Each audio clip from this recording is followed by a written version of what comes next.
For some children, the future can seem wondrous and full of promise, a time to dream with great expectation. Their vision of the world and their place in it comes from a sense of support from others and a history of success with the challenges of growing up. Thus, they develop a belief in their own potential. We adults call that self-esteem. For a growing number of children, however, there is little support and few opportunities for successful esteem building. Their vision of the world and their place in it is far less positive. My name is Stephen Traw. I want you to look with me at some of the successful ways in which schools and teachers are providing the support and opportunities that help develop and nurture self-esteem in students. In our search for effective programs that build self-esteem, we looked for strategies that didn't require extra time on the part of the teacher or time taken away from other subjects. We were looking for strategies that didn't require special skills or a super teacher. In short, we hoped to find techniques that were easy to implement and easy to integrate into the daily instruction of the basic school curriculum. We found all these and more when we visited Greenwood Elementary School, a school of diverse cultures, languages, economic backgrounds, and challenges to self-esteem. Let me take you into the second grade classroom of Mrs. Tessie Reyes, where the students have been reading, singing, drawing, and writing all about themselves. Mrs. Reyes has chosen self-esteem as a language arts theme, around which her students have been improving their skills in reading, writing, listening, and oral language for several weeks. At present, they're putting the finishing touches on books they have written about themselves. When the books are finished, they'll be published and displayed in the classroom to be shared by fellow students and visitors. Okay, boys and girls, let's sing our song. Leaders, please come to the front. When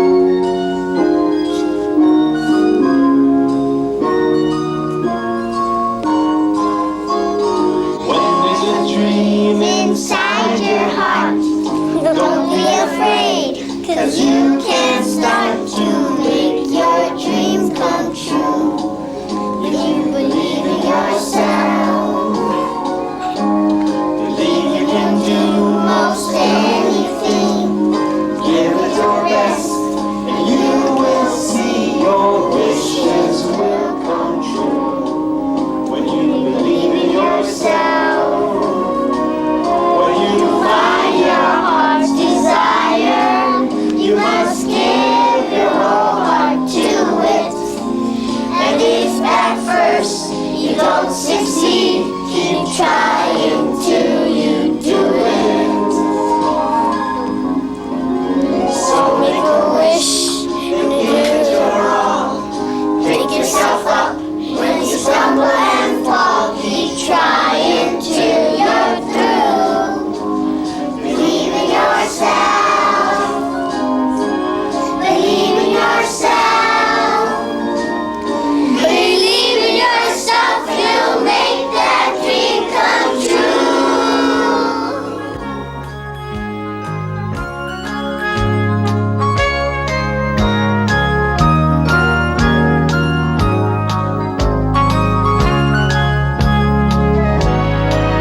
When you find your heart's desire, you must give your whole heart to it. And if at first you don't succeed, keep trying till you do it. So make a wish, then give it your all. Pick yourself up when you stumble and fall. Keep trying till you're through. Believe in yourself. Believe in yourself.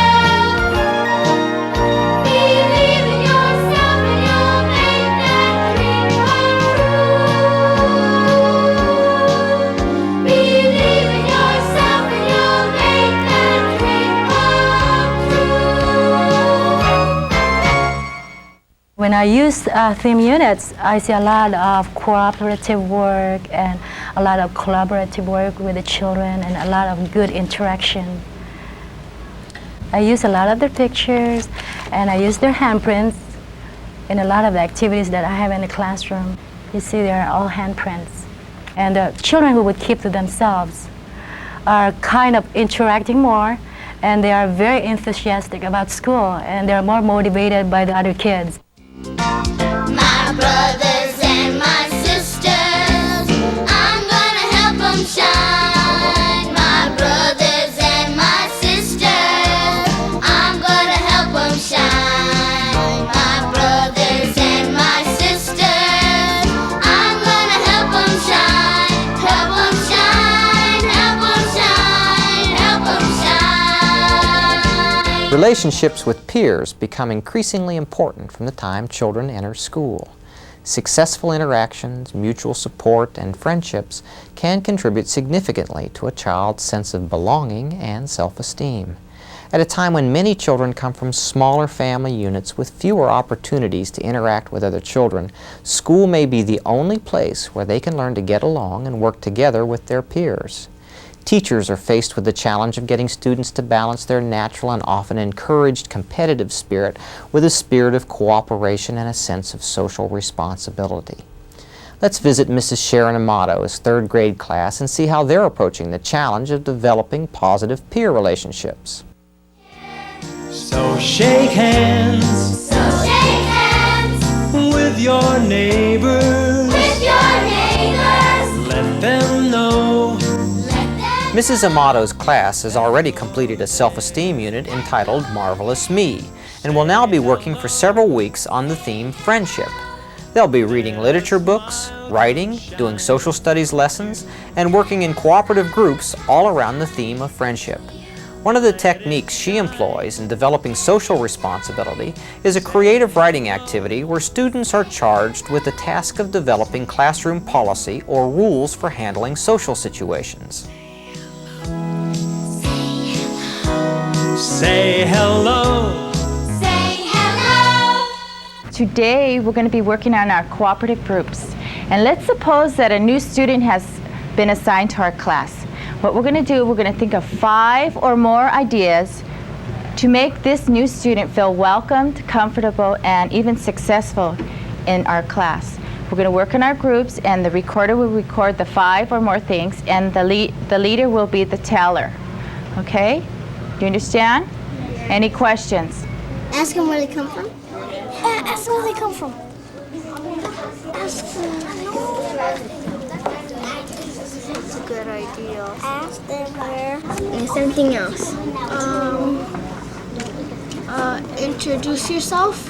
We did that. Oh. Tell them when's their birthday or something so we can buy them a present. Okay.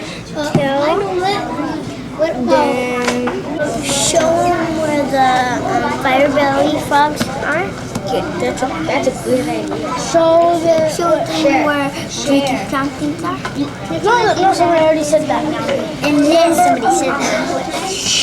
Explain the work. Bathrooms and the playground.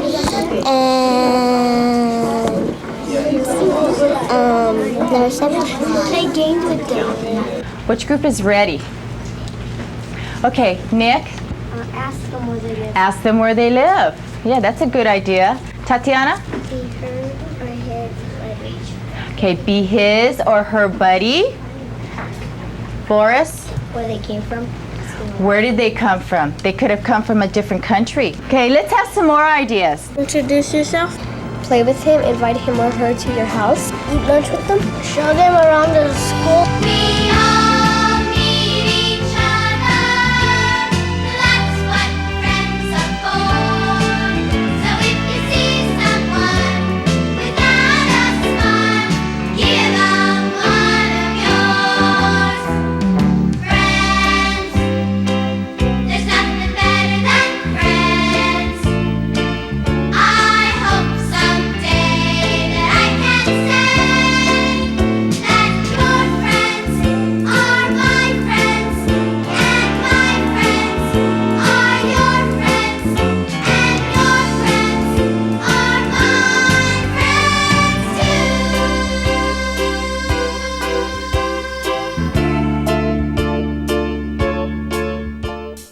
Yeah, I've seen a lot of improvement. Since working in cooperative groups, they've learned to work together, and even outside they learn to play together without arguments, or if they have arguments, they learn how to solve them themselves. Everything I need to cover is integrated together, and the kids could see that using math and art and language arts all together is like putting a puzzle together. After each theme or each unit that we do, they could either do a play or a rap or a song created by themselves, and they go out and they create the song and the dance to the music that they've chosen. We would like to present to you the 5 Homer girls. Hit it! 5, 4, 3, 2, 1. Joanne, Christine, Vicky, Yvette, Maria. Homework's good and it's important. Homework, homework, homework's good. Homework's good and you can learn a lot. Homework, homework, do it now. One big family, together we will shine. One big family, together we will shine. One big family, together we will shine. We will shine, we will shine, we will shine. A widely held view is that America is in the midst of an education crisis.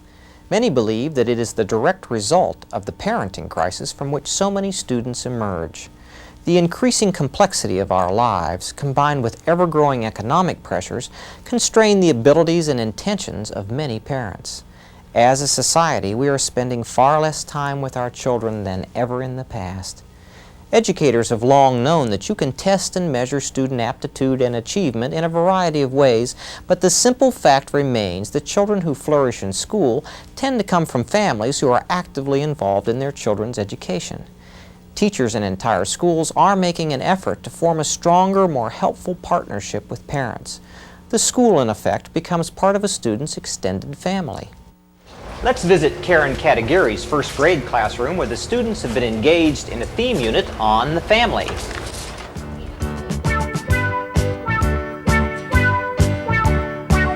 While participating in this unit on family, these first graders have been improving their skills in math, reading, social studies, art, and music.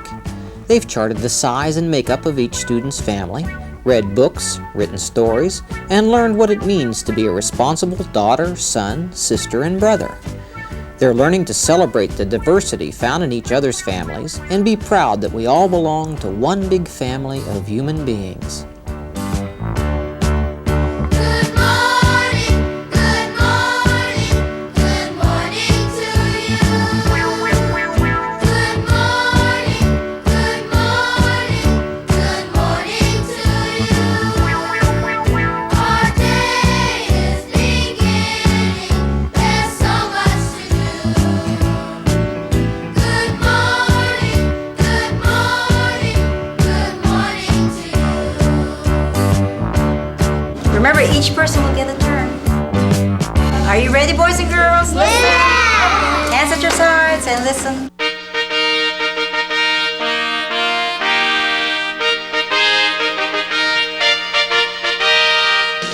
Mrs. Katagiri encourages a sense of belonging by providing playful, non-threatening activities in which her students take turns leading and following each other. This playful interaction helps students develop creativity and concentration. The feelings of success and the social bonding that's promoted heightens students' interest in school and adds to their sense of self-esteem. Well, at first, the parents are kind of hesitant to volunteer any information or to participate. Then I've noticed that as the children go home and tell the parents what they have learned in the classrooms, the parents are more outgoing now, very involved, and they're very, very interested in what the children are doing in the classroom.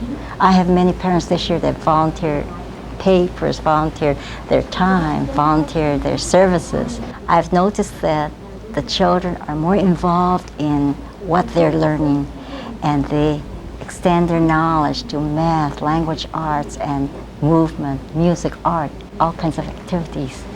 They're highly motivated, and they're very creative, and they do go up to the classroom now and participate a lot. This big world of ours, we're gonna make it shine.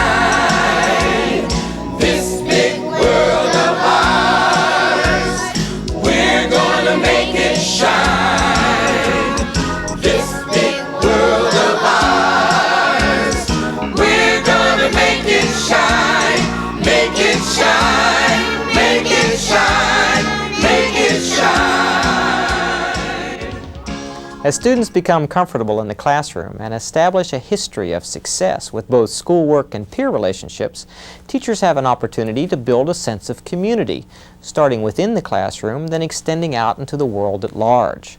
This approach allows students to study a wide range of science and social studies topics while developing a sense of personal and social responsibility.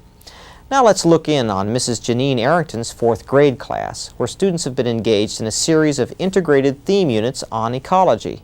They've already finished units on elephants and recycling, and at present are in the midst of learning about whales. As we saw in Mrs. Amada's 3rd grade class, Mrs. Arrington has her students working in cooperative learning groups. Here's a play being presented by one of the groups to the rest of the class. If you happen to have one of these neat whale hats, this is the time to put it on.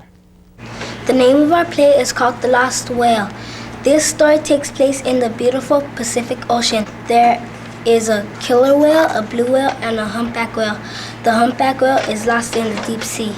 It's starting to get cold, Marvin. We should start migrating to warmer waters. Well, Big Blue, I think you're right. The water is getting too cold for us. It's a good thing we have our blubber to keep us warm. I'm in the mood for some delicious squid and krill. How about you, Marvin? That sounds good to me.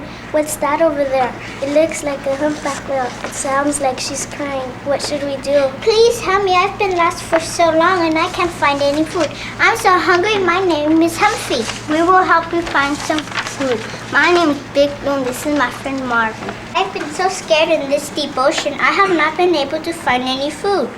I was swimming in a pond and I made a wrong turn. I would appreciate if you would show me where I could find some squid and krill. I think we should go up to the surface to get some air. We have been... My flukes move up and down. My flukes move up and down. Hi ho the whale. Oh, my flukes move up and down.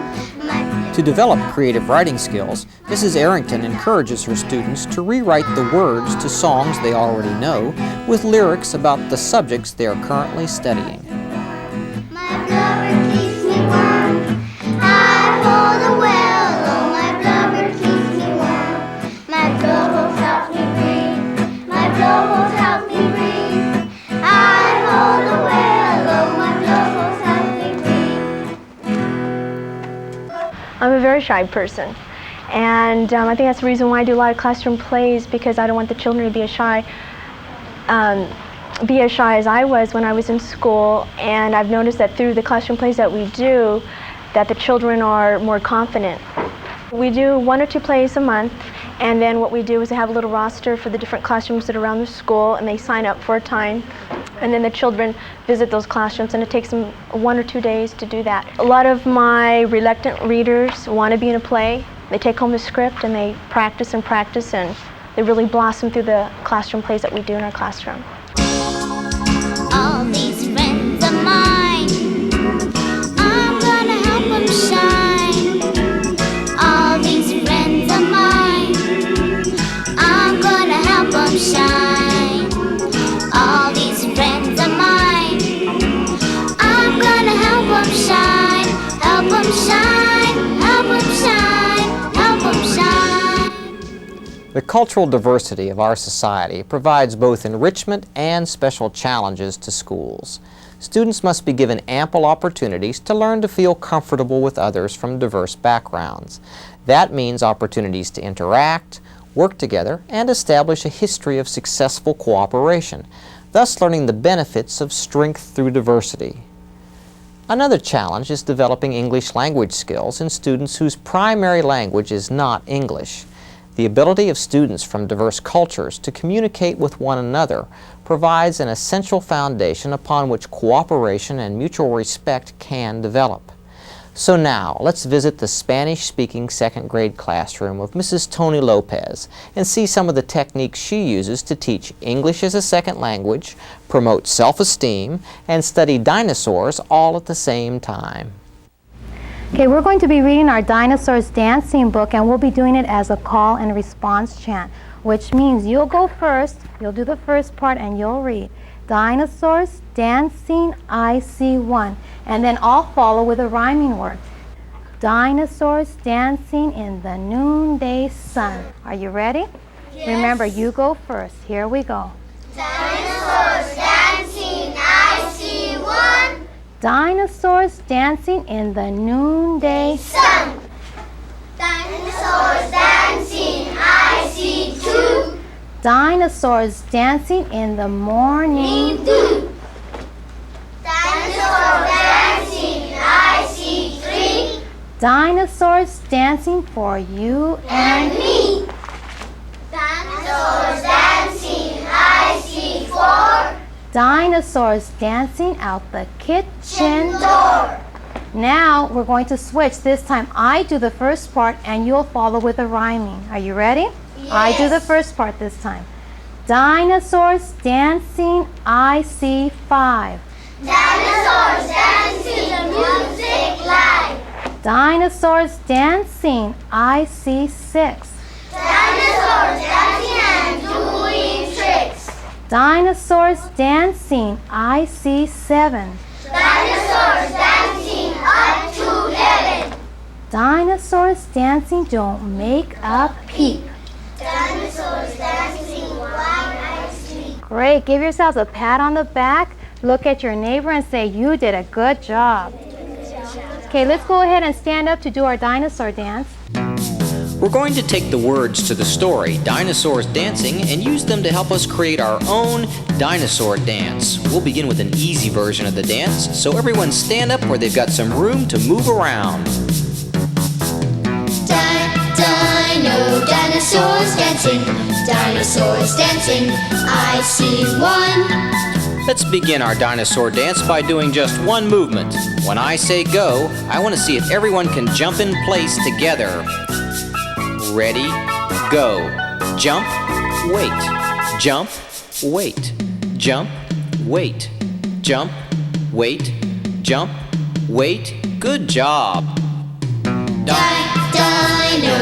First of all, it's very motivating for them, and the more motivated the children are, the faster that they learn, because they're involved in so much of the movement activities. They are acquiring a lot of new vocabulary.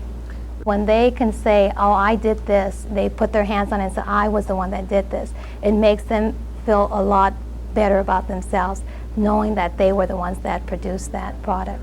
For example, one of the activities that we did, we worked with, we made dioramas, dinosaur dioramas. They worked with their peers, and at the end they went ahead and shared their final product and got a lot of positive response from their peers, and that helped their self-esteem. We also worked on murals, and they worked in cooperative groups with those murals and got a lot of feedback from their peers that way and shared it with the rest of the class, so that helped too. Dinosaurs dancing, dinosaurs dancing, I see one. We've had a glimpse of 5 classrooms in the same school, engaged in a variety of activities, studying diverse subjects. Teachers trying to take care of the traditional business of schooling while promoting the self-esteem of all their students. We found several characteristics common to all the classrooms. The teachers adapted their teaching styles and curriculum content to the needs of the students. Students were given many non-threatening opportunities to interact and participate. Individual areas of the curriculum were coordinated around themes that the classes had worked on for several weeks. Students were encouraged to work in teams, balancing competition with cooperation. Motivation and participation were encouraged through a variety of visual and performing arts activities integrated into the theme units. Students could point with pride at the many successes they had individually and together in producing books, artwork, class rules, songs, stories, and plays. The emphasis in each one of these classrooms was on empowering the students through meaningful participation and production.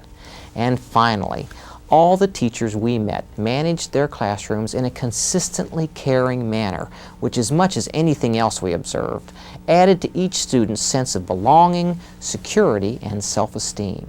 With continued support from their future teachers, family, and friends, these children will be able to take their lives in wonderful and fulfilling directions. In short, they will shine. This little life of mine, I'm gonna let it shine. This little life of mine, I'm gonna let it shine. This little life of mine, I'm gonna let it shine.